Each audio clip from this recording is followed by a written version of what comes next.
গেছে।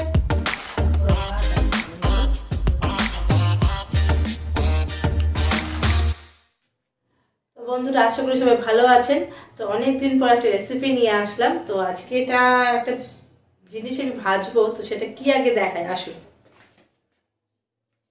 এটা কি বলতে পারবেন জানি না, কজন হয়তো চিনবেন এইটাকে। এটা হচ্ছে পটল পাতা। তো এটা খেতে খুব ভালো লাগে। একটু বেসন দিয়ে, একটু চালের গুঁড়ো, একটু নুন এই দিয়ে মেখে এটা ভেজে ভালো লাগে। একটু তো তিতো হয় পাতাটা, গরম গরম ভাতে এই ভাজাটা অসাধারণ লাগে। তো আজকে এটাই আমি ভাজবো।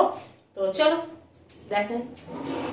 তো এখানে আমি একটুখানি বেসন আর একটু চালের গুঁড়ো, একটু নুন নিয়ে নিয়েছি।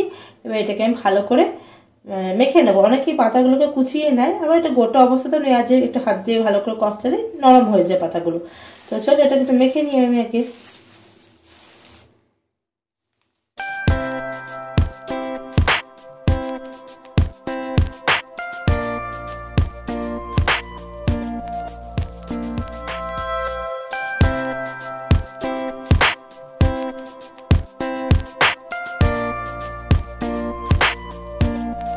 পাতাটা দেখতে অনেকটা ছিল, ওটাকে ভালো করে কষলে মেখে হওয়ার পর এইটুকু হয়ে গেছে।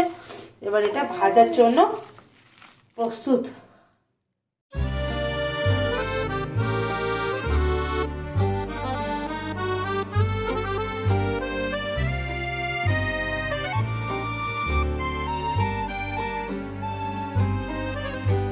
এখানে অলরেডি কড়াই আর তেল বসিয়ে রেখেছি। এবার এটাকে ধরিয়ে দেবো। তেলটা বসিয়েছিলাম গরম হওয়ার জন্য, একটু ভালো করে তেলটা গরম হয়ে গেছে। আমি গরম করে নিয়েছি। এবার চটপট এগুলো ছেড়ে দেবো।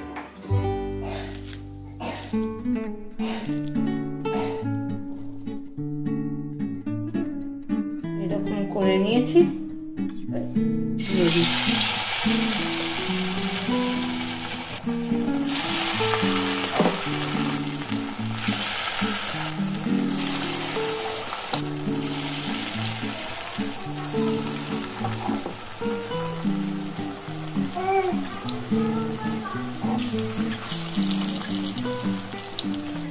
দিয়ে দিয়েছি। আমি এটাকে মিডিয়াম করে রেখেছিলাম আগে, আঁচটা একটু বাড়িয়ে দেবো।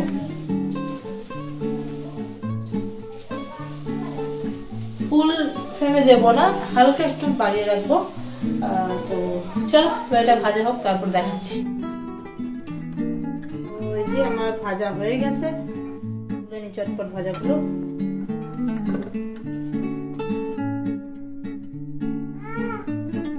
এই হচ্ছে পটল পাতা ভাজা, দারুণ গন্ধ বেরিয়েছে। আজকে দুপুরবেলায় গরম গরম ভাত আর গরম গরম পটল পাতা ভাজা হবে লাঞ্চে। তো চলো, ভিডিওটা অবশ্যই সম্পূর্ণটা দেখবে। সাবস্ক্রাইব করতে কিন্তু ভুলো না, যারা এখন সাবস্ক্রাইব করোনি। ভালো থাকবে।